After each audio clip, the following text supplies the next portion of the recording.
Welcome everybody to another video of Tbudd's Film Reviews.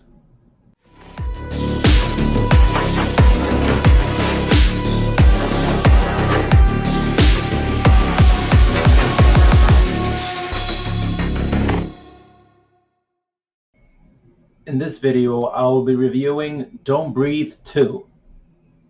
Don't Breathe 2 is the sequel to 2016's Don't Breathe, which was actually very underrated that year and actually really took by surprise by a lot of people because of how effective of a horror it was. It was very like scary, kind of like very like intense, and Stephen Lang really has something here because he became such a like a kind of like a horror icon with the blind man character that he is. So Fede Alvarez directed the first one. The second one, he only has writer credits with his partner Rodo Sayagues.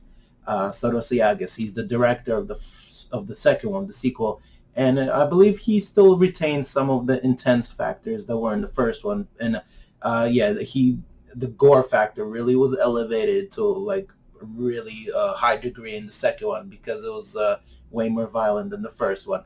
A lot of awesome set pieces here. It was like a lot of cool kills, and like it'll give the horror buffs really excited. So yeah, there was a lot of really good stuff here.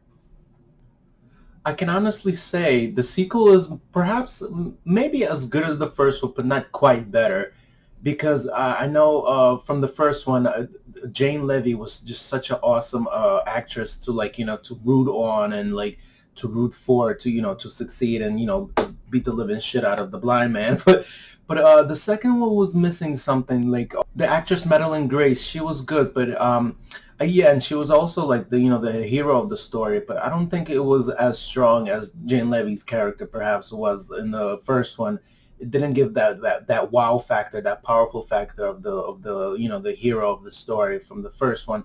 But in the second one, I guess they made Stephen Lang's character, the blind man, like perhaps like an anti-hero, or I don't know, anti-villain, what have you, but like you still kind of rooted for him, but not quite, because I mean, yeah, he still did everything the way he did in the first one. So it's like it was very hard for me to fully get on board, because it's like he's still bad. He still did what he did in the first one, and and like in the second one, he kind of defended Madeline Grace's Phoenix character, kind of like so it's like I guess you do root for him in that retrospect, but still, I mean, yeah, he did do some pretty crazy stuff, and it was very gory, what he did against all the villain or the bad people in the movie. But yeah, I guess it didn't still have that powerful factor of the first one. But I mean, I still thoroughly enjoyed it as much as it did in the first one. It's just,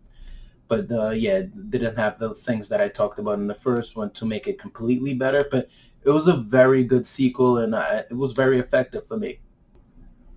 I give Don't Breathe 2 a 7.5.